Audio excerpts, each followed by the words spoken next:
podcast is part of the Sports Social Podcast Network. Welcome back to the world of martial arts television show. You're in for an absolute treat. It's right before Christmas to give you a little bit of timeline. He is a living legend, a bit of a big build-up, but it's the truth.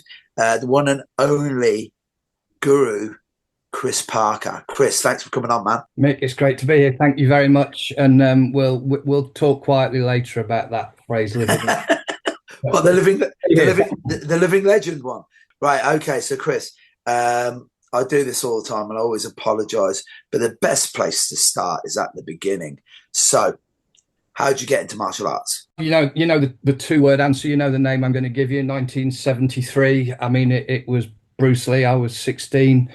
And then I was like, wow, I want to do that. So martial arts, I mean, A, who didn't want to be able to move like that and do those things? And C, B, I've missed out B, it was so exciting. Straight to C. My dad had a corner shop and a post office. Do you remember those? Yes. Once upon a time. Anyway, by the by, this would be a different podcast, right? And one of his regulars was a very nice woman in her 20s whose partner already then was a third dan in this thing called Shotokan Karate, and he trained, or maybe he was a second dan, he trained under a Japanese guy called Shiro Asano, who taught about 1.5 miles from where we lived.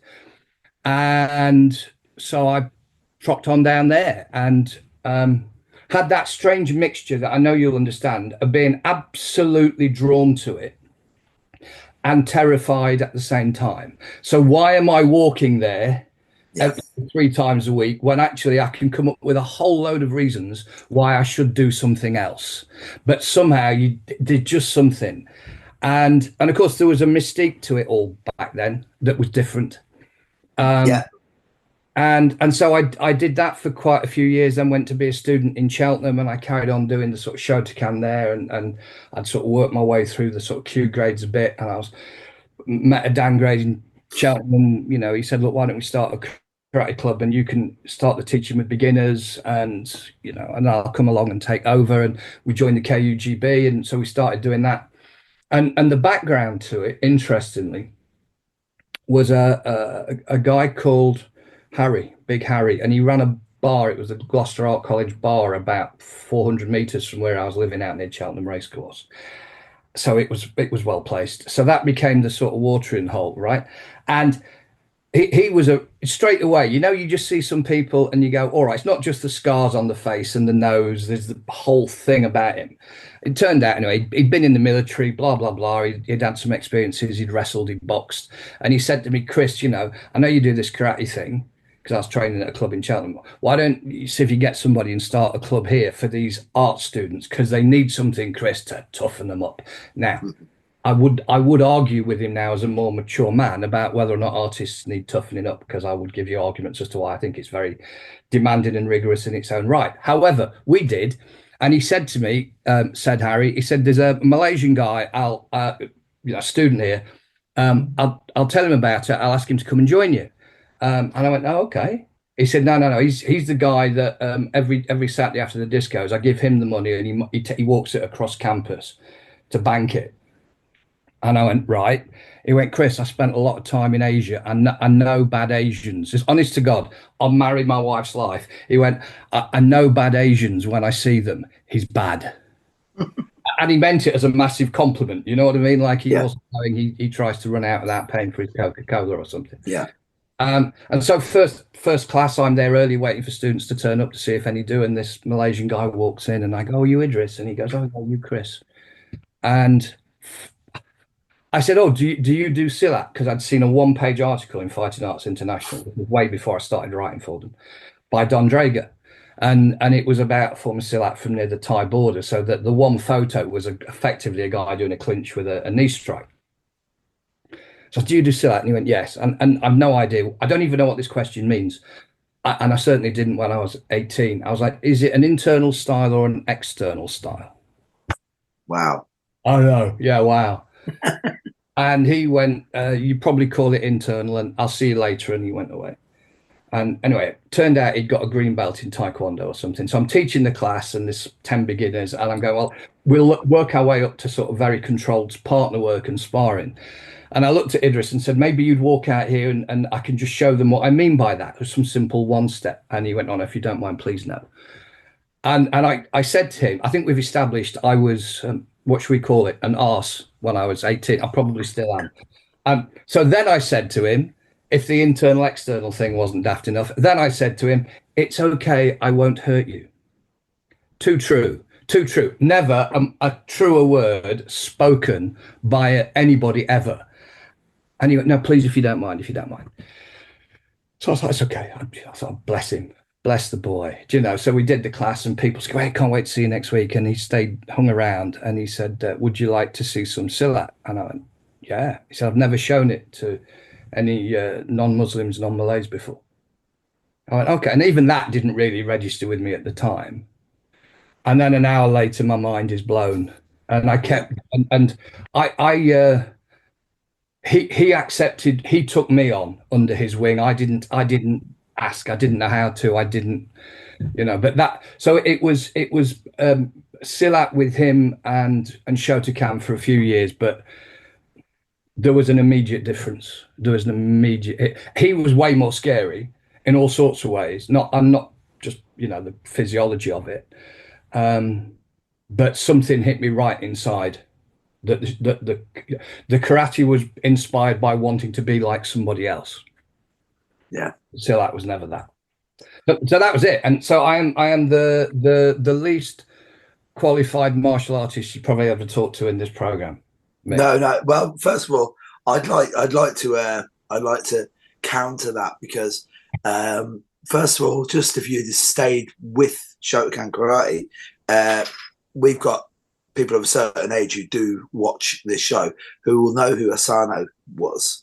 Legend. That was back in the days where I literally Kanazawa. Yeah. I trained with those boys, and it was really funny because, especially the KUGB, it's like there's no I mean this with the greatest respect, but Terry O'Neill's the most Japanese Scouser I've ever met in my life, and Bob Poynton was the same, and all of those boys in the KUGB, I used to look at them and go, I didn't know if they were stoic or if they were rude or they were just real badasses, or they just had really embraced being Japanese as much as they did. So if you'd stuck with that, then yeah. But Silat, if you don't mind, I was going to, like, with Silat, guy, people, so the average guy in the street, he'll look at Jason Bourne or maybe The Raid and go, oh, I know what Silat is.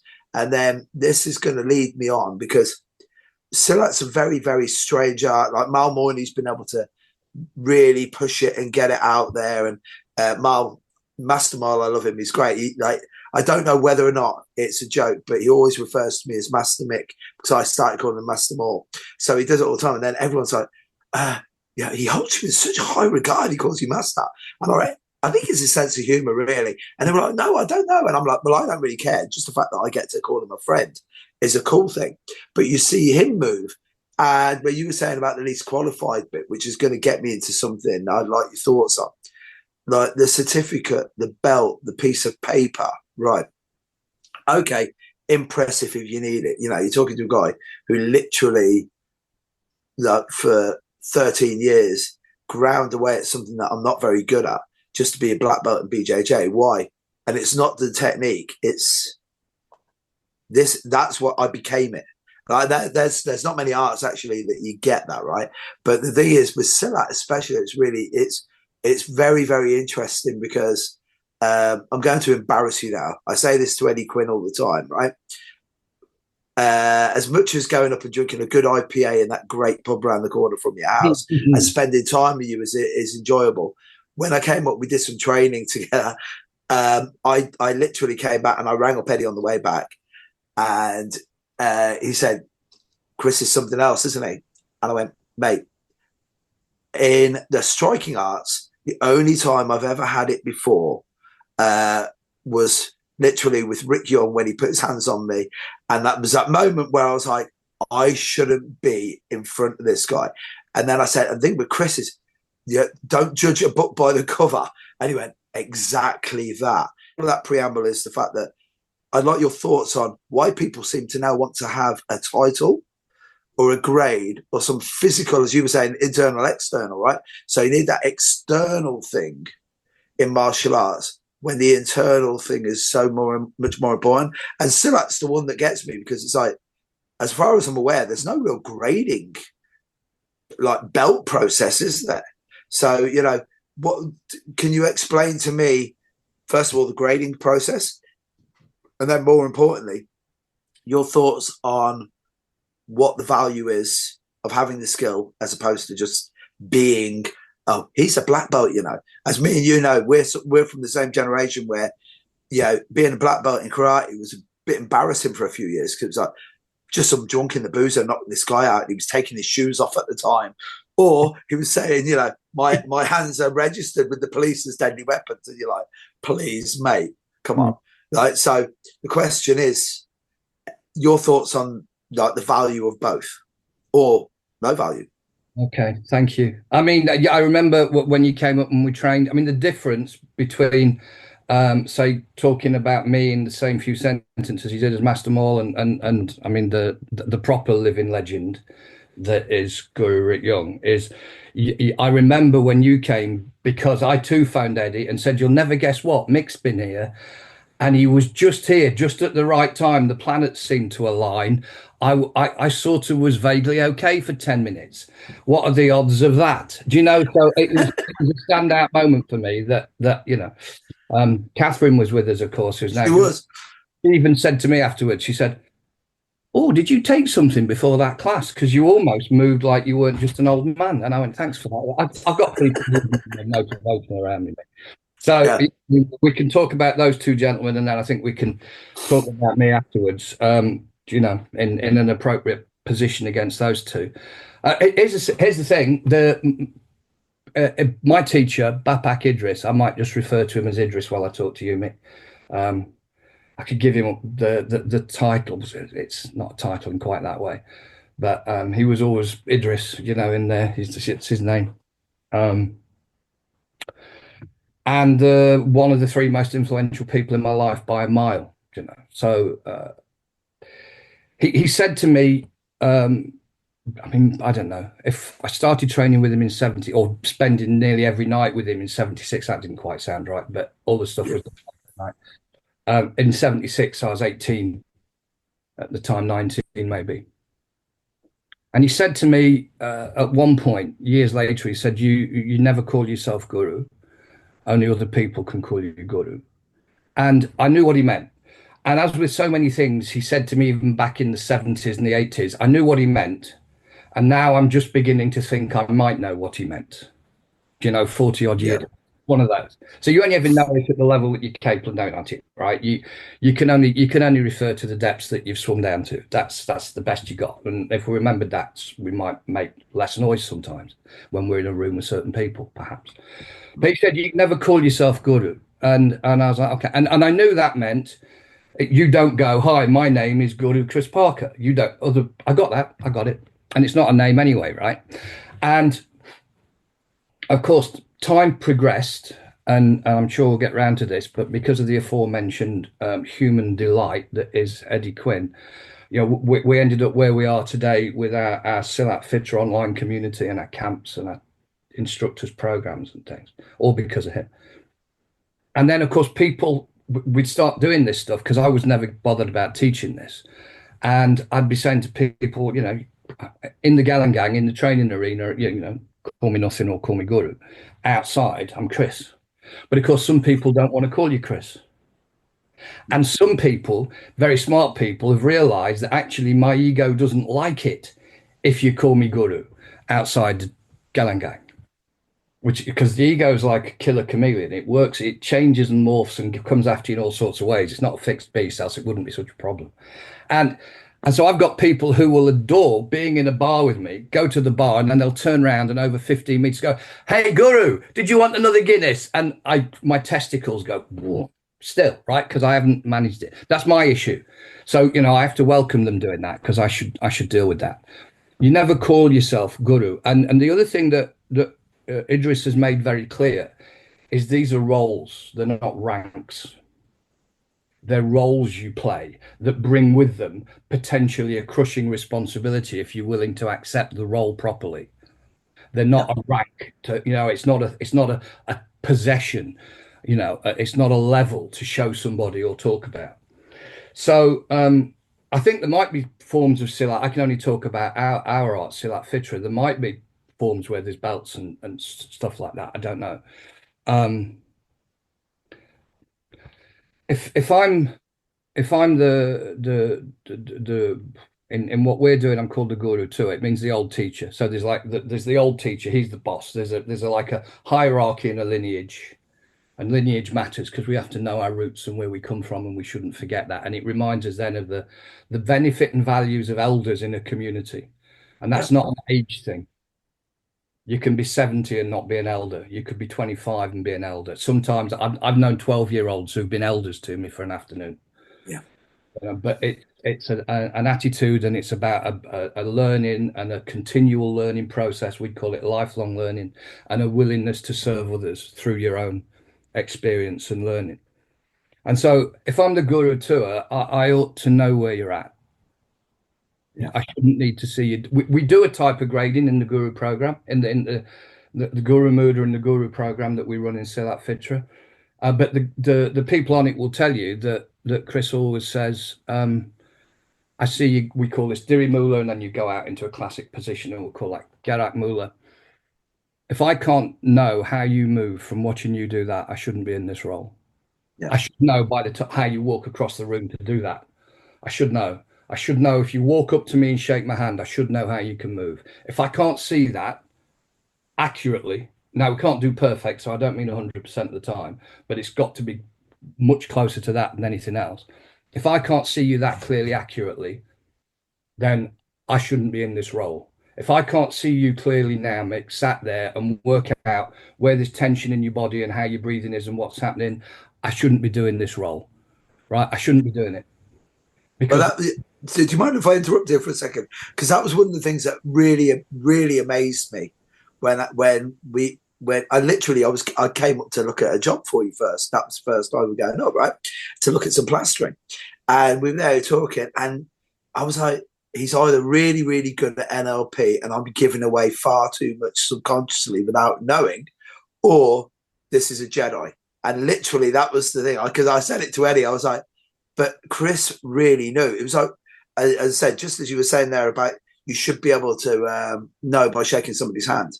I say this at class all the time. So titles-wise, I always say, like, my wife goes mad. We'll meet some people in town. They go, oh, Sifu or Guru and stuff like that to me. And then Annie's like, oh, Sifu. Like, she starts laughing. And I said to her, when I got my black belt in BJJ, even she had to call me professor, because that one I actually had to earn, right? But it was funny because I only said in class recently, we had a grading yesterday, and the elders thing is funny because it would be very remiss of me not to mention this guy, right? So he's he's a man of faith. And he's one of the guys, I look at him as an elder, a guy called Ankush who trains with me. And when he came to me, he was probably 120 kilos, right? And he was a big wrestling fan, like WWE wrestling fan. And he got his black belt with me yesterday. But as I said during the grading, he was pretty much a black belt as a person when he met me. It was like, it's when you were saying about the role thing and, like a 12-year-old, like Terry Barnett always says this. He said, please don't call me Guru. He said, because when I need the brakes changing on my car, there's a guy in a garage. He's my guru right now because he knows how to do those brakes and I don't. And he said, as you were saying about the role thing, it just made my head go in all different directions, because it really is funny because when you were saying about that crushing responsibility, everybody wants to be the guy at the head of the class without realizing, because I always say, listen, now you've got to listen to me now, because you don't really want to be here. And then you put them in and you see them as just fish out of water. But it's that whole thing where you were saying you should be able to tell. It's like, Guru Danilo Santos, the man for this. He'll say, I will learn more from 5 minutes of doing Hubert with you than 5 years of conversation about who you are, how you move, basically, like even down to decision-making processes and like an OODA loop in how you go to problems. And I'm like, really? And it was like, yeah, if they detach too early, then they either procrastinate or never see the job forward. He goes, and if they hit too quickly initially, and I'm like, I'm thinking about it. And then I go and meet the people and talk to them. I'm like, he was exactly right. It's like the movement thing, because that's what I really want to get into now. Because what I found by literally watching you, and obviously Eddie as well, and Mikey Wright and characters like this, is, and definitely Morning as well, is as good as the combative nature is, which it is really good. The way that it moves, when you look at a really good Silat player, like a really good exponent of Silat, and you see them move and you go, I think this is what God wanted us to actually move like. Yeah, and I know that sounds cosmic, but it's the truth, where there's just this, that as you said, the planets align, there's that synchronicity, whatever's going on. But that moment you go, oh, so that's what it looks like. So what I was going to ask you is, Chris, as you're getting older, and I sort of know the answer anyway, but it's for the guys who are watching, how much has this helped you with your mobility and your outlook on life? So not just physicality, but everything else, but it all comes from the physicality of the movement. So how much has it helped you? Okay, I'll just make a quick note, Mick, because there's a couple of things in that. I mean, my inspiration, my beloved teacher Idris, and Eddie mentioned this to you when you talked to him recently, that I'd said to him once, if Idris had been that sort of human being, and he got there because he was an expert at knitting, I would have taken up knitting. So it was the inspiration of the man. It was like, oh, I believe people can have certain attributes, can do certain things, can behave in certain ways. And I was lucky. I'm 18, I'm a kid, and I meet a man. He's only 4 years older than me, but I am a child. Then I was a child and he was a man. He'll be more of a man now, and I'll still be the child. If we're going to do, and there's a risk in comparison, we have to learn how to manage it. But in terms of him as an elder and me as an elder, if he's in the room, I have nothing to say. It's just very simple. I don't speak unless he makes me, and then I normally get it wrong and he slaps me. So that, so the progression in my life is, so based on his inspiration, and he was the great communicator. He could read people and influence people in ways then, when he was 22, that I still can't do now. But it was him as a communicator made me. I was studying to be a school teacher, and I was a student doing a B.Ed honours degree or something, and I went to my lecturers once I'd got to realise this man, or got a vague sense of this man. I wouldn't think I still realise that man. And I said, where's the communication modules? You're teaching me to be a teacher. Where's the communication? This is 1976, 77, 78, right? Where's the communication modules? And I remember one of the lecturers looked at me and said, Chris, just keep reading Piaget. You'll be fine. And I'm like, oh my God, great. But of course, they didn't have anything like that. So I knew that one of the things I had to dedicate my life to was being able to understand and influence and help people through communication in the way that this man was doing, things that I experienced, not theoretical stuff. It's not like talking about martial art. You know the difference. You can talk about it, you can read about it, but feeling is believing. Always feeling is believing. So it's got to be experiential. You've got to be in it. So it was experiential stuff. So for me, since I was 18, the hierarchies, the priorities in my life have been meditation, communication, martial arts, and it's in that order. That, to me, they're inextricably linked, but it's in that order. So I'm saying that because the answer to your question is meditation, communication, and martial arts is being very good for me as I go through this stage in my life cycle. I can't separate the end bit. And in fact, there's a bit of a clue. If you look at the kit that that I walk around in, I mean my body when I say that. There's a bit of a clue. I spend a lot more time on the meditation and then the associated communication than I do in the martial art. Else I'd have about 16 pounds less adipose tissue, I think. So that combination makes a difference. My body's overweight, and it shouldn't be. That's a lack of discipline. My inside, for want of a term, is emptying out, reasonably well. Um, I'm a writer, so one of my characters that is in a book is called Upaya Khan, and he's an apocryphal Middle Eastern Persian mystic and martial artist who lived died in the early 20th century. And the key word there is apocryphal, and wonderfully, lots of people don't seem to understand that means I made him up, right? So there's a book called The Wisdom of Upaya Khan, Living in the Moment. I ought to know it's my book, but I don't know. And it's filled with quotes and his poetry and stuff like that. And one of his lines that's one of my favorite lines, because of course it's me, I'm like, I'm the ventriloquist and the ventriloquist dummy, is as a writer and a poet, the line is our purpose in life should be to edit ourselves down until only the original poem remains. In other words, all the stuff that our experiences and the habitus, the social conditioning and education, good stuff too, not saying it's all bad stuff, and our memories and inappropriate beliefs and inappropriate comparisons and all these things we carry around, they're like baggage to me that weigh down on us. And we get used to them because our brain is so resilient, we can cope. If we mistreated our car engine in the same way, the car would never go, even if it was a supercar, the brain and its 11 subsystems are incredible. So we can cope with this. And we even have a phrase in our society, sooner the devil I know than the devil I don't. How about just angels? What's that about?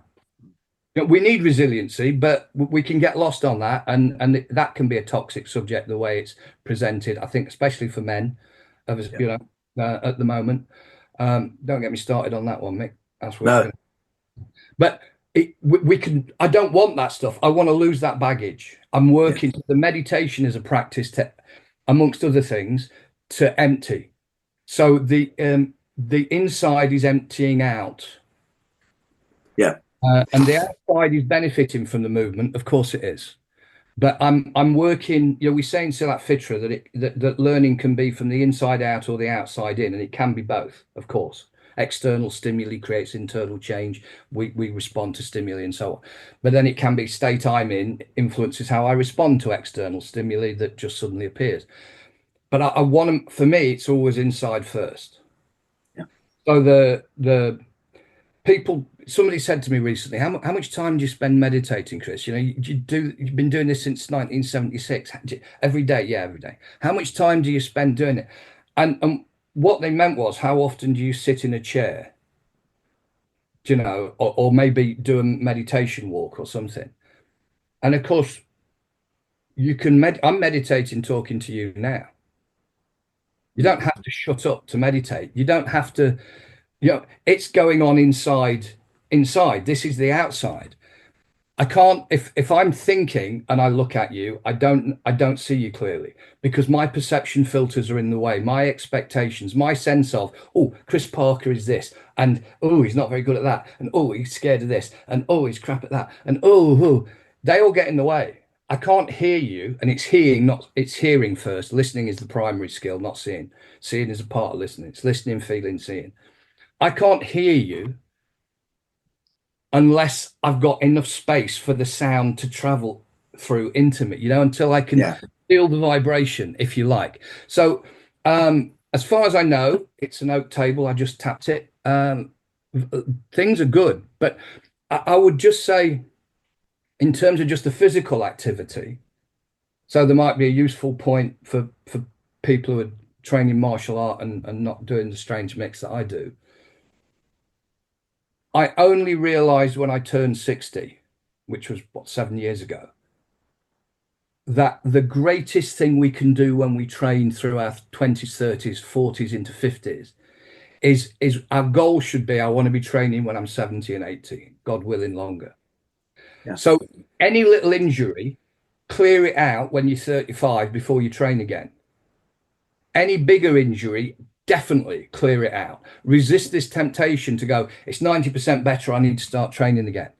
No, no, you don't. You don't. Because what happens, I can tell you from my own experience of the kit, is as you start to go through your 60s, and it's different from your 50s, which is different from your 40s, unless you're one of those amazing human beings, right? And we know some of those where we just go, okay, Yeah. they're living a physical lifestyle and a discipline that's way beyond me. But my experience is bits of injuries that didn't bother me as I go through my 60s are starting to go, hey, we've been waiting for you. My nose was broken a couple of times. It doesn't show it. No issues at all until 3 years ago. Right. Then sinus problem, breathing. I mean, I'm doing breathing exercises every day. I've been doing that since the mid-80s. So I can only think if I'd not been doing that, maybe the nose would have started a bit sooner. But, you know, injuries, damage, it'll wait for you. So my advice is you want to train for longevity. So discipline and willpower also means knowing when to rest and recover fully. Yeah. It doesn't just mean get up at 4 a.m. in the morning, 3 hours before you go to sleep, and go run a marathon backwards, blindfold on your tiptoes, wearing nothing but a loincloth, and then come back home and spend 3 hours laying flat in an ice bath, stark naked, face down. Do you know, like, discipline and willpower and self-awareness is as much connected with knowing how to rest and recover and have a long-term goal, which is to be healthy and live long and happy and be able to train. But it's more important that you're healthy so you can live long and happy. There's no point being able to fight, not that I can, you wouldn't have me as your bodyguard, but there's no point doing anything with a martial element if you've not got things in your life worth defending. So I want to be healthy, so I just, yeah, so I can have a great time with my wife, with people that I love, like Eddie and Catherine and people like that. Well, the thing is, like, just as you say this, it's like I use you as a prime example of a true, like, warrior, scholar, poet, Renaissance man. I do it all the time because people go, "You're so well read, Nick," and I went, I'm really lucky because I'm going to use guys like Bob Breen, Terry Barnett, Rick Fay, that, you know, even if they have, like, say, political views that differ to you, when you speak to them, you're like, geez, man, if I spend any more time with you, like, Rick, you're going to have me shooting guns and drinking whiskey behind the car, like you're behind the wheel of the car. You know, it's like, because they're truly authentic people. And that's like understanding their frailties, their strengths, the whole 9 yards. It's like, as you were saying this, I was like, I love it, because just an innocuous question like, is it helping your movement? And I knew where I was going to go with it, because as you say, you know, pull you out of that hat any time, because I'm like, Chris is going to say something that's just going to blow my mind, because you're there and you mentioning Piaget and everyone. I'm like, this guy, yeah. People are now reading him because of Jordan Peterson. So whether or not you like Peterson or not, the fact that he did that. And then when you were saying about hearing's the most important thing, and it was about communication, and I'm guilty of this, but this is ADHD at work with me, is where I'm there and I'm now realizing that sometimes I talk at people and not to them. And then, like, it's just, I don't do the whole waiting for the gap for me to talk, but literally they'll say something that sparks something in my head. I go, I know I need to say this. It was like where you were saying about, like, listening being in a skill. And it was like, you know, Ernest Hemingway said, from 0 to 2, it only takes from 0 to 2 to learn to talk. He goes, unfortunately, you spend the next 58 years learning how to shut the fuck up. And then maybe 5 years after that, you'll actually start to learn to listen. And, like, you know, like, Hemingway didn't make it that far, but you know where I'm coming from. So just the fact that you answered it with such, well, just panache is the only word I can say. And it was like, right, this is why I've wanted to interview you forever, because when you were saying about the meditation thing, me and you, do you remember I came out with, when I was plastering at your house? And it was funny, because I don't know if you remember this, because you were looking at me and you were like, you really enjoy it. And I was like, you know, I was doing the whole, I bring order to a chaotic world, make the world a more beautiful place, one wall at a time. And I mentioned to you about how you'll be working away. And it's usually women say it, they go, it's very therapeutic to watch you work. And I'm like, yeah. And then blokes, funny, because the line's always the same. And they always go, I bet you're good at icing cakes. To which I always say, no, but I'm really good at filling tarts with cream, right? And then obviously they go, hey, don't blame me. I just put the words into your brain. You made the pictures, right? But I have this with plastering. And just as you were saying about meditation, it's like, it is a meditative state. And I know it's what I do for a living. And as me and my wife have talked about this a few times, maybe I just read too much philosophy. And I just want to go, instead of just being a manual worker, I want it to actually mean something to me. But as I always say, I walk into your house and I make your life better. And I make my life better because you pay me for it. But I make your environment better. And that's going to lead me into something which is, you've already touched on it, is how for some people doing martial arts, and it's bizarre because you don't look at a golfer and say to this golfer, so does golf, like, does this influence every other aspect of your life? You know, a guy plays tennis, guy plays darts, right? But with martial arts, do you think it's that Eastern mysticism thing? Or do you think there is actually something to it where it's like having to walk and live your life as a master, black belt, whatever you want to call it? So I'd like, again, I know what I'm doing here, because what I'm doing is I'm just going, lighting a touch paper, and I'm sitting back to watch the fireworks now. But I want your thoughts on, why do especially martial artists have this thing where they think that something they do 3 hours a week informs every other waking hour of their week? Over to you, Chris. Okay, thank you. And before I have a stab at answering that, seeing as you just played me and got me giggling because you said some words and I interpreted them in a certain way, my ego is now whispering, and it whispers in this ear, go on. He'll not notice.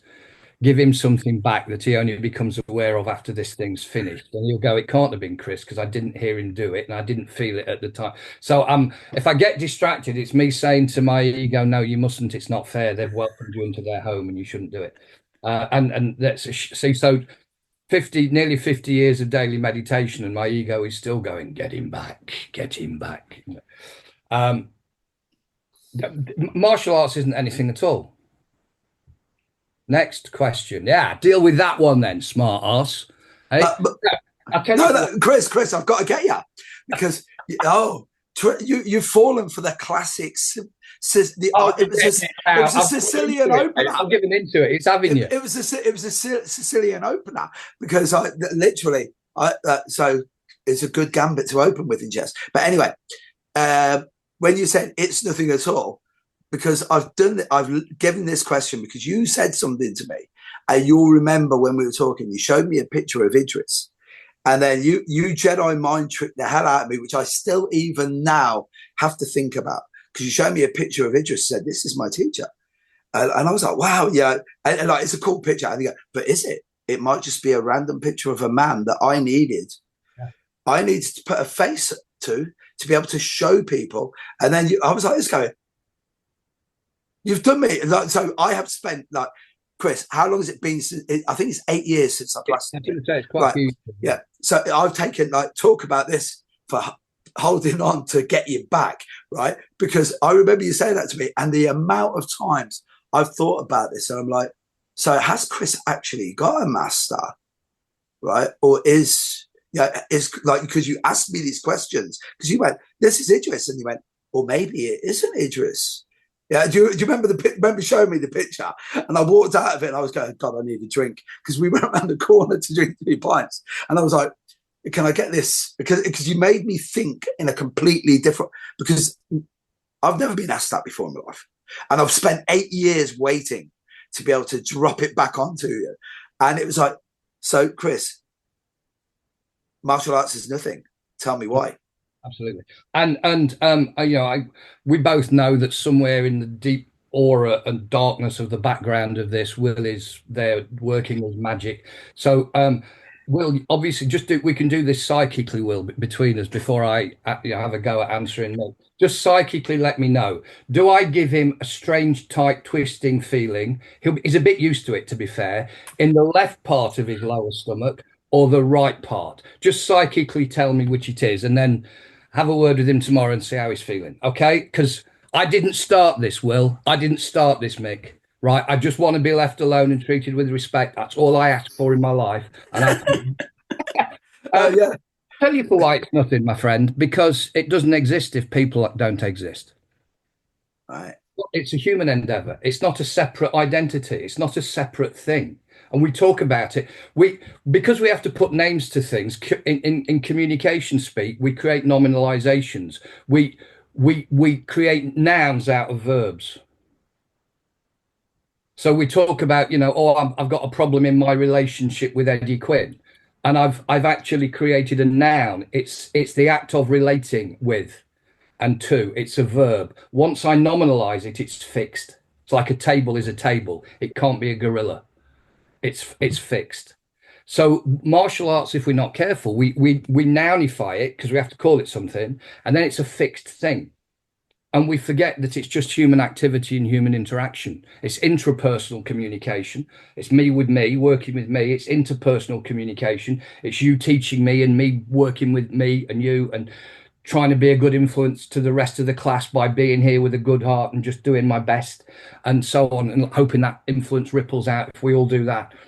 So the quality of martial art is only ever determined by the quality of the people who practice it and teach it. It doesn't exist without us.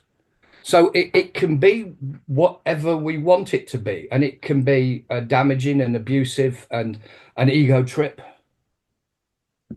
It can be something very different and far more positive, and anything in between. In our Silat Fitra community, and it's a community that the focus is, which we've started from nothing. So I know how to create these things like deliberately. So we've got a community, and people are there to take themselves on in their own ways to meet their own individual needs, doing the same activity and sharing that effort with other people. But nobody's there thinking he or she next to me is doing this for precisely the same reason that I am. And we avoid inappropriate comparisons, because sometimes you can look at Take the very person that and people listening, watching this might know, that the very wonderful Mikey Wright at his movement studio in Lutterworth, where we hold our camps. And I'll pull Mikey out normally if I'm demonstrating something at a camp, or I might ask Guru Catherine to do some tari, some dance at camp. Well, you watch these two people move very differently, but they're beautifully inspiring. Well, we both had the experience of watching a great martial artist demonstrate and realizing there are people in the room going, I might as well pack up. I can never do it like that. Yeah. The teacher's just showing how good they are, thinking everybody will be motivated. Well, that's a very simplistic misunderstanding of motivation. So it's back to your question, takes us back to and develops the question when we were talking about teachers. Teachers are servants first. Now they're servants with power. The teacher says, the student says, will you teach me, please? And effectively the teacher says, will you give me permission to, if I earn your trust? Now they might not have that conversation like that, but that's the nature of the gig. And the teacher should only say that if they think they can be of use. And then the teacher serves, but the students have given the power.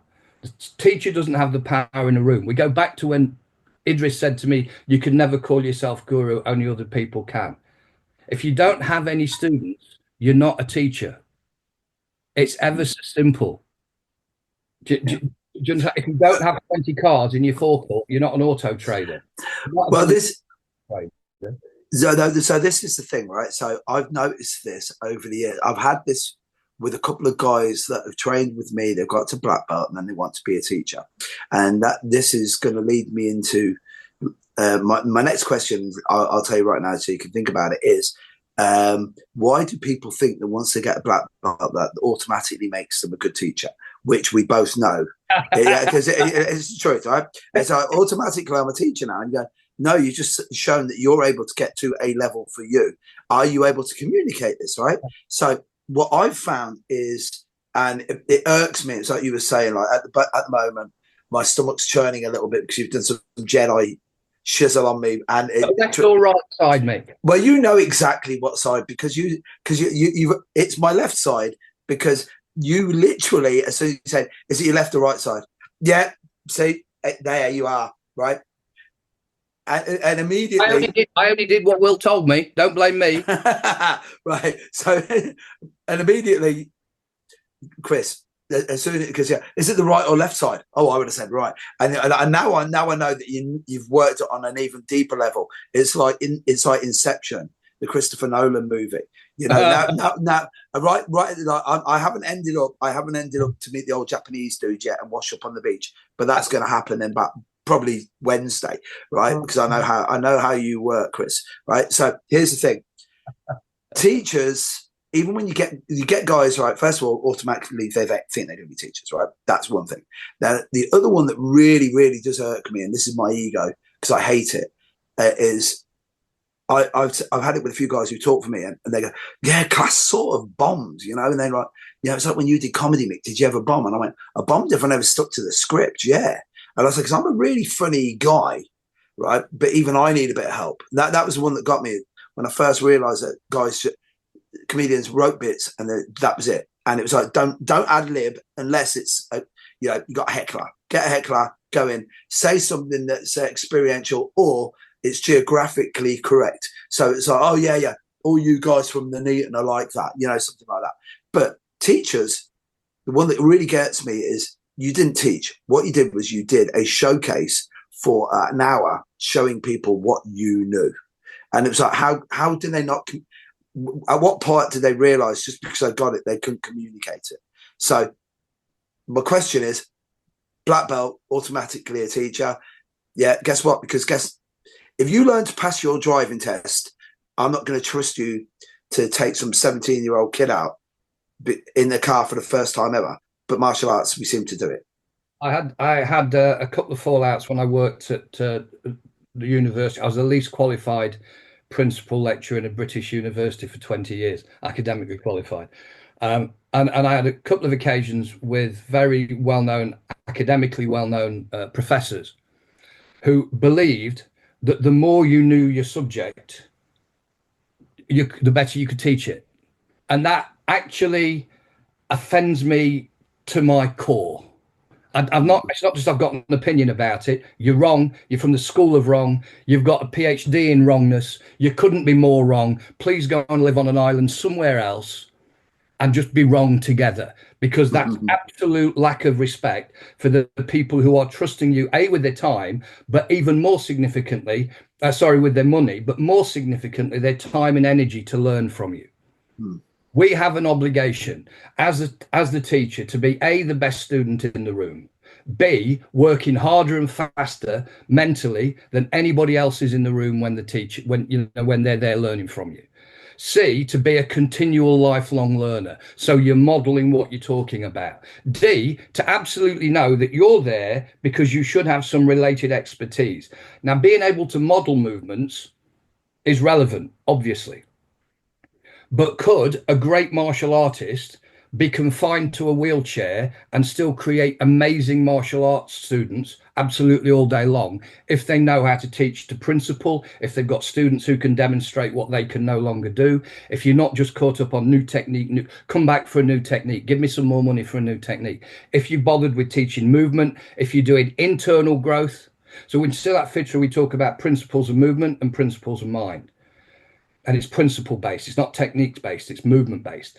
Principle of mind is about emotion first, emotional management first, then cognitive function, strategic thinking, and so on. There's a mix, and we do it deliberately. It doesn't happen. It'll happen a bit by accident because you've got that amazing brain that I mentioned earlier in your 11 subsystems.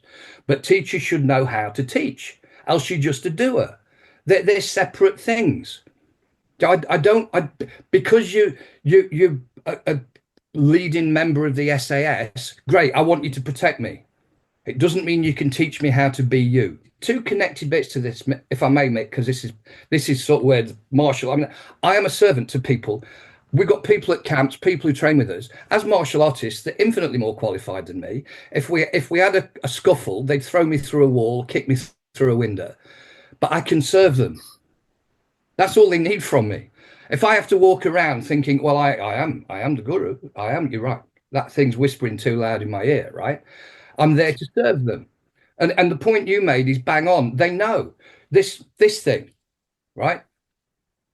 I hate it nearly as much as people who think that if you're good at a subject, you can teach it. Because Right. it's smarter than me. I can't use it. I've no idea what to do with it.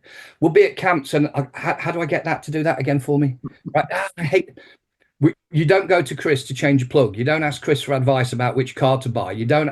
But there's 2 or 3 things he's been doing for nearly half a century that are interrelated. But use him for that, and he's available to be used for that as long as you do it with a good heart, and he'll have a go at doing it with a good heart.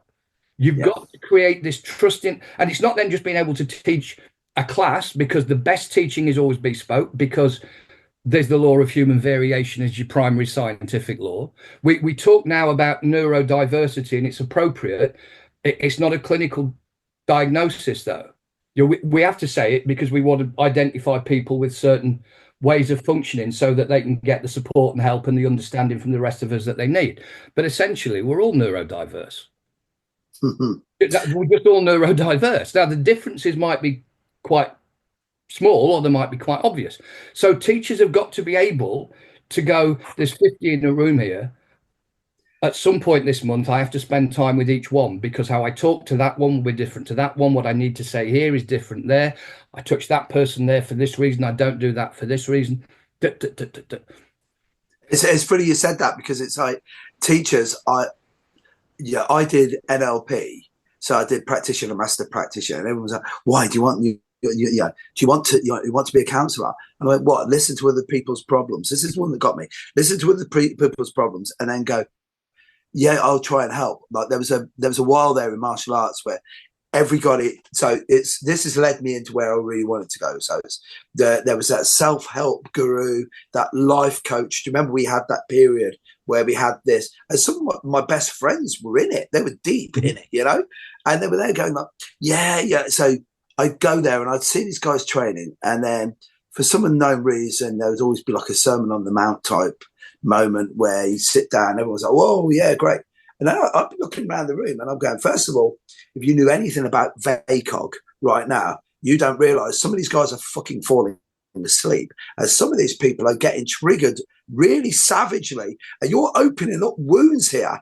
And then you go, "Yeah, and I'll try and help." And I'm like, yeah, I love my wife dearly. And if I was skimming the ceiling, she'd try and help. But you're not actually going to help me here, Annie. Whereas I'm not allowed in the kitchen apart to go in there to plaster, because guess what? I'm not very good at cooking, right?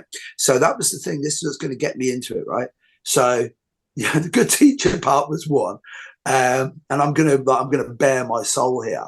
There's only 2 times in my life where I've met martial artists who were really good at being martial artists, and they were douchey bastards, man. They were the biggest douchebags I ever met as people, and I couldn't work out. And I was like, "But how did you manage to get that level of excellence here?" And then just basic compassion, understanding, manners, morals. How have you missed out on all of that, but you got like a perfect psychic? And I was like, I just couldn't work it out. So my question to you here is like, first of all, what was your opinion, or what is your opinion now? Because again, it's that the great thing about real cliches is people go, "It's a cliche," and you go, "Actually, it's probably that's a wisdom." But it became a cliche. But it's like, well, the road to hell is paved with good intentions. You go, "But he isn't a brain surgeon," because I do this, and again, I have to add this, which I ever have. I have certain questions I ask them just to see whether or not I'll be able to get on with them, and more importantly, how they see the world. So the first one's a bit of a mad one, which is I always say, "Who's your favorite serial killer?" And if they give me an answer straight away like that, I'm like, great. So I can just be me now, because we've set the bar that you're just as mad as me.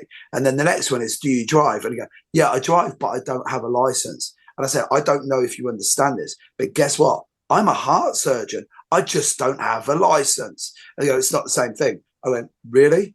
I'm not going to open up anybody's chest. You're prepared to get me in a car and run people over." So the road to hell is paved with good intentions. And in martial arts, why do people, they deluded themselves they were teachers. And the next thing you know, they're there and they're talking like, well, I want to say the Dalai Lama, but why does a martial artist think he could become a life coach? I think one of the things that connects with that and with what you've been saying about teaching And it was a thing that I only realized when I was at the university, actually. I hadn't worked this out until then. And I was in a department of sports science for about 22 years. I was doing the sort of sport leisure management stuff and communication and things.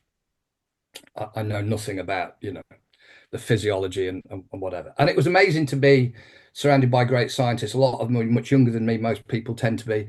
And they were inspiring. And I learned an awful lot by just going, can I come in and listen to your lectures? Because I'm not teaching there, which a lot of them didn't do. But I was like, wow, can I come and do it? I met some great astrophysicists. Oh my God, can I buy you a beer and just ask you questions for an hour? Do you mind? It was amazing.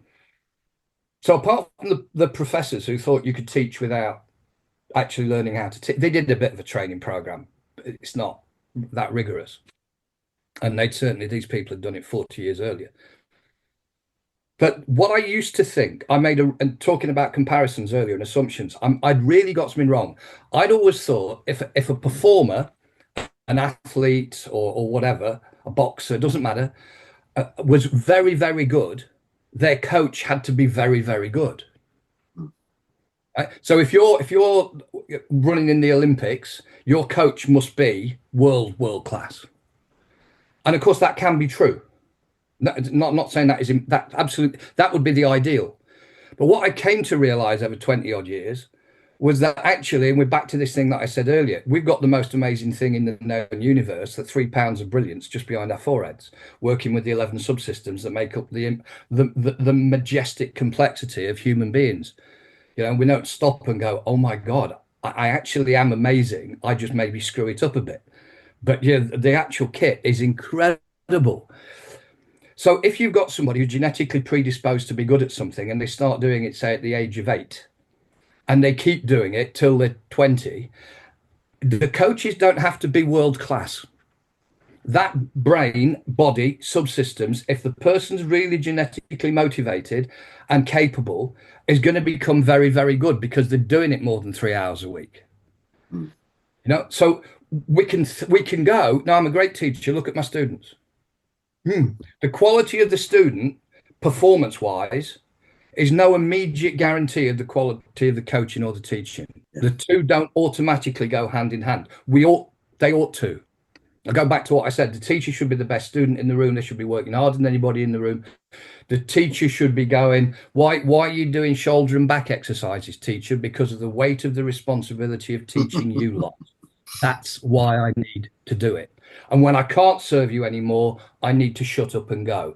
And if I need to think that I'm a better fighter than you, or even better at every move than you, I should shut up and go. If you need me to be a better fighter than you, or a better mover in every aspect than you, then we need to have a chat, because if we can't clear rid of that, you need to go and find somebody who is.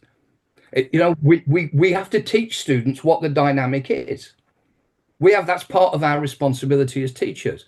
So because we can, and the other bit, I think I've got a friend, he's a genius. One of the great things about being a writer is I get to spend time with geniuses. I write about them or with them, often about them. So I get insights into worlds that I'd never, even with my fiction.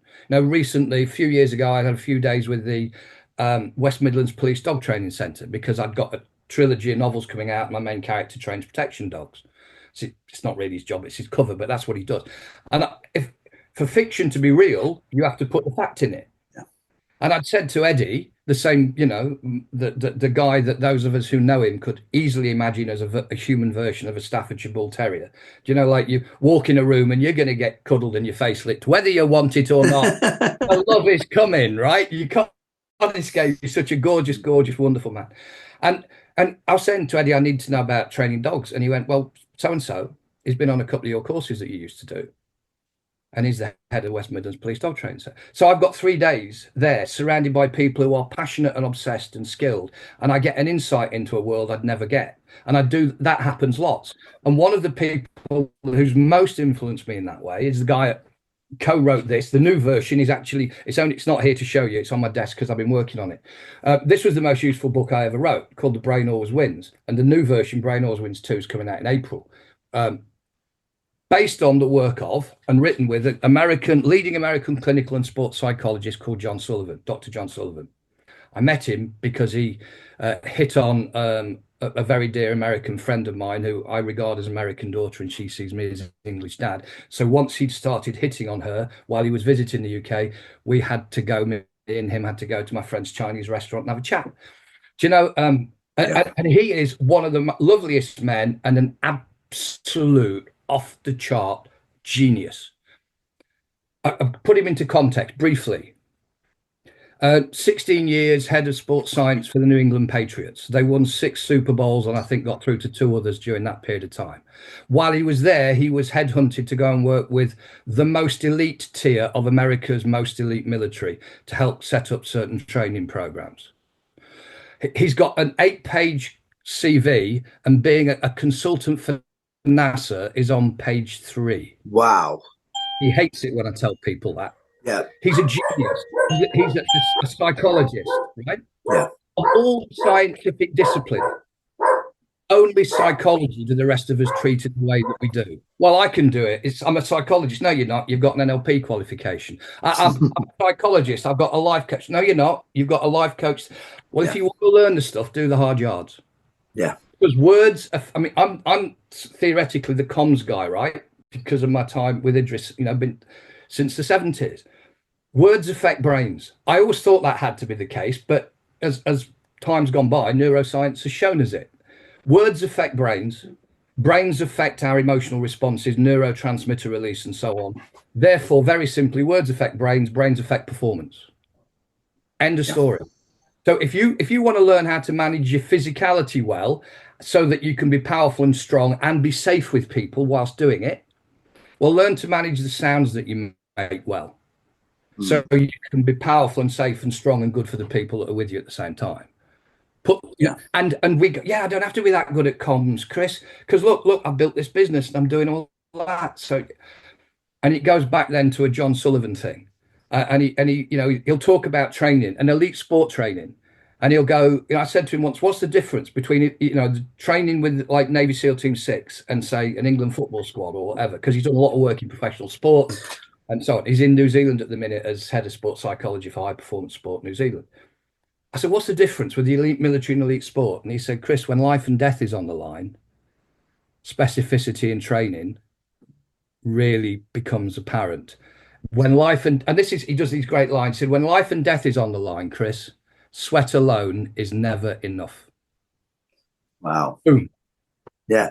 This, like you just, as you were saying this, first of all, you give me so much there to think about, because it is bizarre, because in martial arts, and it is quite funny. So in martial arts, especially jiu-jitsu now, there's this massive explosion, and it's like I've had to come to terms with this recently myself.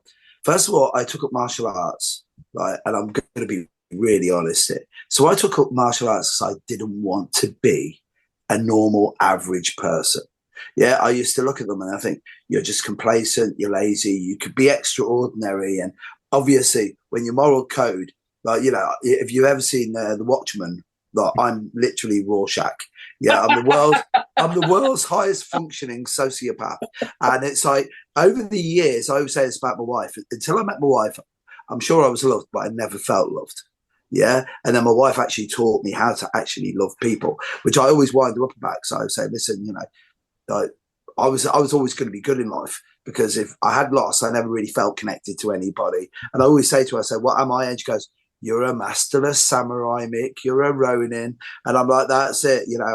Like, again, like my moral code's all American comics, movies. So John Wayne movies, American comics, black and white. I don't want to go like down a deep hole, but if you ever heard of a guy called Steve Ditko, who was one of the guys who created Spider-Man, famously would never take any money from Marvel, fell out with Marvel, but like Rorschach, he actually invented the precursor to Rorschach, which was a guy called Mr. A. So you imagine you've got Peter Parker, this web slinger who's, again, he's a teenager, lives with his nan and Aunt May, and he's like in the box bedroom, and he's a superhero, but he's still struggling to pay the rent, yada, yada, yada. So you've got that, which kids can align to. And then Ditko decides his next character is going to be Mr. A. This guy literally has got a card one side's black, one side's white. There is only right and there is only wrong. There are no grey areas. Alan Moore, the great writer and comic book writer, he does this great bit where Ditko has written this whole thing about masquerade. He's going, Bob. So the whole reason I'm saying all of that is when I started martial arts, I didn't want to be the guy who came home from work, sat down in front of the box or just read a book or maybe just ate a nice meal and then went, I don't have to do anything for the rest of the night now. So you go in, you rush in, you won't be able to eat dinner correctly because I had to go train, I had to do this. And then we had a fire at Gracie Barrett Erdington earlier this year. And then for the first time, even during COVID, I was teaching classes, either, Zoom classes or we were in the park or whatever. So then I literally had 6 weeks where I was like, wow, I never wanted to be a normal person, but shit, being a normal person's really cool. Getting in and not having to rush out the door, going for a walk with my wife, really, really enjoying it. And then I realized that maybe I should embrace just being a normal person. But it also made me think of, this is where we're getting back to the coach thing. I had to step away from teaching jiu-jitsu for a couple of reasons. First of all, I just couldn't seem to shake off. I was picking up colds all the time. My immune system was getting trashed because I was doing far too much work, far too much training, no rest. And as my dear late departed friend, Savash Mustafa, he was a leading osteopath at the London School of Osteopathy, very, very smart guy. And he said, only really smart martial artists understand how important rest is, right? And Savash was just an unbelievably cool guy.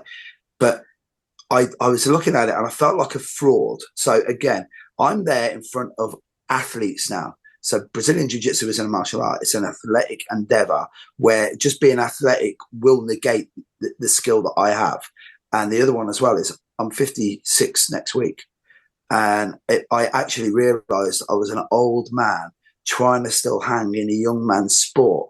And what I felt like was, that horrible, annoying bastard at the end of a party when they've put on Dire Straits, Brothers in Arms, right? So you got to go now. That we've only put that on to get you out the door. And I'm there singing away to Brothers in Arms and I'm going, maybe it's time for me to leave. But this is going back to what you're saying about being a good teacher. No one questioned how good Custamato was. They never questioned him. What, is he able to throw a jab? I don't know. He's able to produce world champions. So in martial arts, it's really bizarre because you have the odd Mr. Miyagi type characters. Again, it's like Yip Man was amazing. I'm sure he was amazing at Wing Chun, but I wouldn't put him up against Brock Lesnar. It's the same as Bruce Lee. It's like, yeah, Bruce was amazing. He had he was a 32-year-old man. I'm sorry, without sounding judgmental, most 32-year-old men that I meet make my shit itch when I talk to them because I'm like that going, please, mate, be quiet. Because I've had it where guys say, but you won't let me talk. And I said, I won't let you talk because what you're saying is embarrassing you and me. Please stop.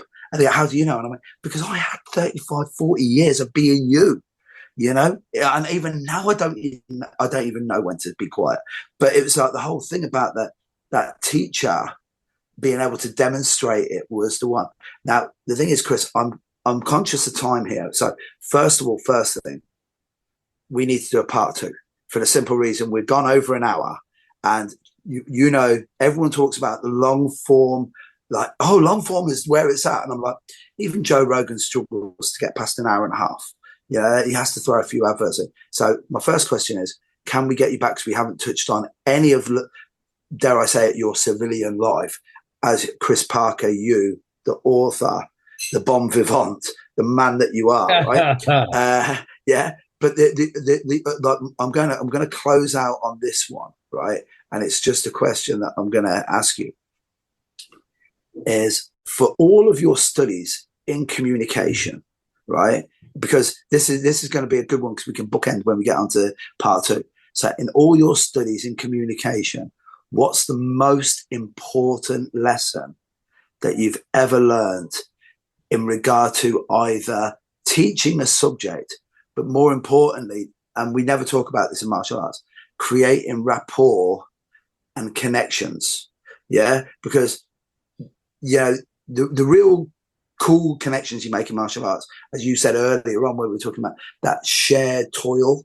Like Rick Fay talks about this all the time, because Rick's like, he goes, that's why construction workers and rugby players get on so well with each other, because they're working towards a common goal. And sweat isn't enough, but we need inspiration and perspiration, right? So I was just going to ask you this: the most important lesson you've ever learned in regard to communication. I know that's putting you on the spot, but your first thought will usually be the right one. So you taught me that one. The most important thing, if we're doing it as a teacher, people go, you've got to know your subject. Well, of course you do. But if you don't know the people you're teaching, there's a space between you and the people you're teaching, right? You know, like Frankl talking about there's a space between the stimulus and the decision you make. What as an internal space, there's an internal and an external space between you and the student.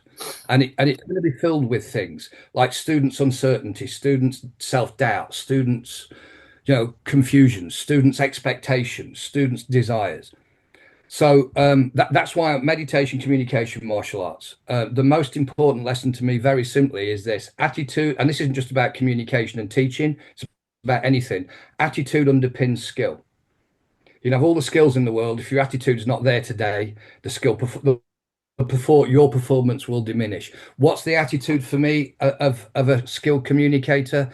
I touched on it earlier. It's the person who can let go of all their own perception filters, their sense of self. They know how to exit from self, to use self as a tool. I'm very happy to refer to myself as a tool, and monitor what's happening, how the teacher is working, how they're working, what's happening in the space. In Silat Fitra, nearly all our principles for martial go back to the communication anyway.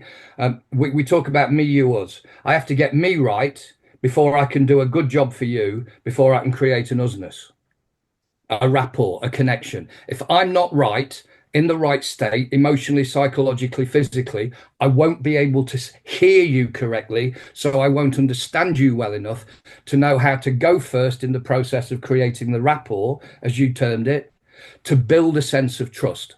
So in a very simple terms, kill yourself off, and to be able to listen to show respect to other people. We talk about giving attention and we talk about respect. People go, oh, I heard what you said, Mick, but with the greatest respect. And then we know they're going to trash what you've just said, right? The word respect comes from a much older word, respectere. It's not an English word, and it means to look with special attention. Now, I take issue with the use of the word look, but it means to look back with special attention.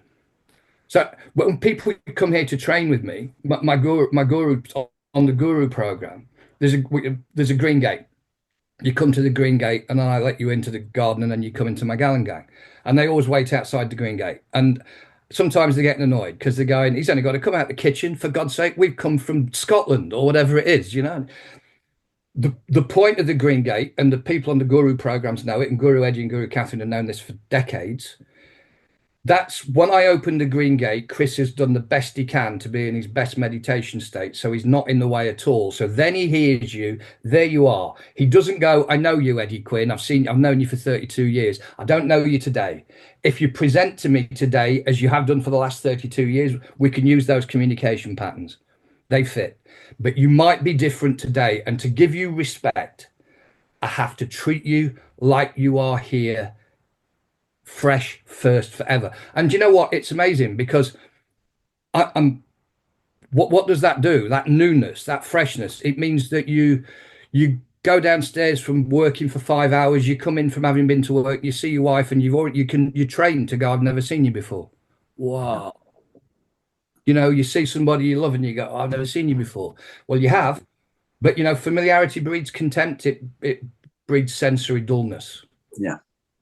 Well, do you know what? It's funny because as you were saying this, it's like I remember going to your house, and I remember thinking to myself, because I go to the front door, and I did have to wait, and I was only going into there to plaster, and I was thinking, Chris, it's taken quite a long time for me to get here.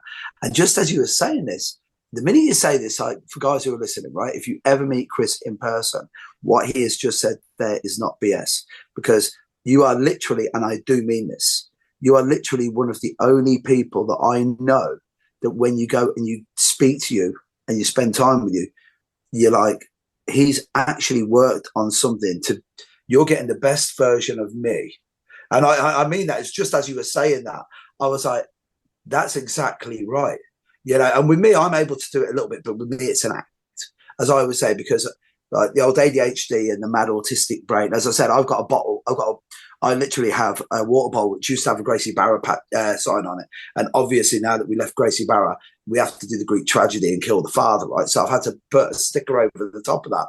And my sticker is one of the Muppets. And over the top, it's got weaponize the autism. And everyone's like, you've actually got that on your bottle. And I went, dude, what am I doing here? I'm weaponizing my autism here. But just what you were saying, it is I get the Green Gate. Right, and I know you've got the physical one, but it is unbelievable. Like, Chris, it kills me because just as we're there, I was making a few notes, right? And I'm like, right, okay, I'm coming out with stuff like, so I bring to the conversation Brock Lesnar and favorite serial killer. You're bringing Jean Piaget and Viktor Frankl, right? And the mad thing is, if you're a martial artist, and if you know the first two and you don't know the second two, shame on you, yeah? But it's like, if you want to know the truth, normally, Will or knows, I could go for hours when it comes to coming to do any of this stuff. But shall I tell you something, Chris? Right, this will be a good time for me to say thank you and sign out. Now that I know that I can get you back for part 2, hopefully, please do, because, mate, I have to go now, and I'm like, dude, I am literally like a deep sea diver here now. I have to go somewhere, decompress, try and work out what the hell's going on in the left half of my stomach, whatever you've done to me. But and I really mean this, because everybody I always speak to, I feel enriched afterwards when I'm talking to them and stuff. But it's like, I'm worn out because literally you've sparked off so many mad ideas in my head. And I'm like, I've got to go and wrap Christmas presents now. But I mean that all in the best way, because, Chris, for guys who watch this part, they're going to go, wow, Chris is amazing. Can't wait to, when we start talking about your writing, right? That's like, because how many books have you written? And we're going to, just a taster, so that guys know what they're going to get. I mentioned Brain Always Wins 2, coming out in April. There some of them are up on the shelves. They're behind me. That's either book 23. It might be book 22. It could be book 24. Honestly, I don't know. And can I just say to you, in closing from me, and I'll be brief, so you can go away and look after your tummy and wrap it in paper and stuff and treat it as a present to yourself. Very, very happy to come back and do part 2. I missed laughing with you as we did when we went and had a few beers. It's been great to revisit and do that, and great to have the chance to talk with you and share things. 2 conditions. Well, one really, you can't refer to yourself as an old man next time, else I'll just end the conversation. Okay, definitely. And I'll trade you. Yeah, that's the one thing. That's one thing. Stop it. Yeah. We have, it's part of what we do in the Silat Fitra community as well. It's like, no, don't start something. The 3 gurus in the Silat Fitra community, we've got a combined age over 180. And Guru Eddie's getting better as he's now heading towards 59. He's moving better. Guru Catherine, not appropriate to tell you, she's her age, but she's moving like in a way that only Catherine does. Yeah. And I think it's useful because we're not elite athletes. So they're seeing normal people who, with a good training process, inside and out, can keep going. To go back to your question about longevity, but if I can, I just would like to just finish with a poem that started all my poetry. But this was the first poetry collection. It turned into that beast by the end. That was the 3rd one. But it sort of connects to so many things that you've touched on, that you got me to talk about as well. And I was thinking, and I reflected on the time we'd spent before. I thought, what sort of things, where's Mick likely to go? So I had this ready just in case, and you did. It's called Community Centre. One day, a city fox braved the edges of the petrol station.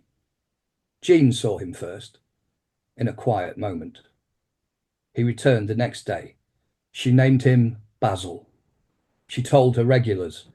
They fed him. The fox became a regular too. The cycle was established. People talked. People, all sorts of people, shared their particular story of the city fox who came to be fed at the petrol station. People, all sorts of people came to the petrol station in the hope of seeing him or feeding him. Sometimes they did. He disappeared abruptly, presumed dead, and still they talked. Even more so, truth be told. After all, the space needs to be filled. Beyond the stories, he left his lesson, which is simply this. It takes only one city fox to create a community, or just something else. A martial art can be that something else. Chris, that is a mic drop moment. Again, I'm never ever going to say that I'm an old man, but as I advance through my life, you see, that's why I should be a politician. As I advance through my life, stuff that would never interest me, like poetry, like really good art, you appreciate it. And it is that truth. It's like youth is wasted on the young. Youth is wasted on the young. And you touched on something that was really, really, it's the main thing that's actually had my brain going for ages, which is the role of the elder in society. And it's not age specific, as you said, but it's that bit where it's like, right, okay, so, you to me are an elder, only for the simple reason you're just more skilled than me. Trust me, if you weren't, I'd tell you. I'm looking, look how awesome I am, right? And okay, I plaster in and tell them a few jokes, I'm all right. But Chris, I really mean this, and like from the bottom of my heart. I read about you when I was a 16-year-old kid. I say this to Bob Breen all the time. Say it to Rick, say it to Terry. Like when I spent time with Guru Dan, mate, to tell, if you could get a 16-year-old Mick Tully and tell him that he'd be able to be friends with so many people like yourself, wouldn't believe it. Like, and I really mean that. It's like you inspired me when we never met. You inspire me even more now. And I know it sounds really hokey. I can't wait for part 2. But man, I need to get some Leverkusen inside of me now because it's Christmas, and I need to decompress after all the Jedi-ing. You literally have done these aren't the droids you're looking for on me. I am a stormtrooper. Well, I can't say stormtrooper because might trigger some of those Imperial guys. But yeah, you know that works on 2 levels. It's a meta joke. It's a bit of a Norm Macdonald moment. I'm doing that. But guys, I had to bring Norm into it. Come on. But Chris, I mean it from the bottom of my heart. Merry Christmas. Summer love to your wife. Can't wait for part 2. And for guys who are watching this, if you enjoyed it even 10% as much as I have, you're going to be blown away. It's like you're truly, mate, a modern master. I mean that from the bottom of my heart. Thank you so much. It's been a pleasure. Great to talk. Thank you. Yeah, always a pleasure, never a chore. Thank you, Chris.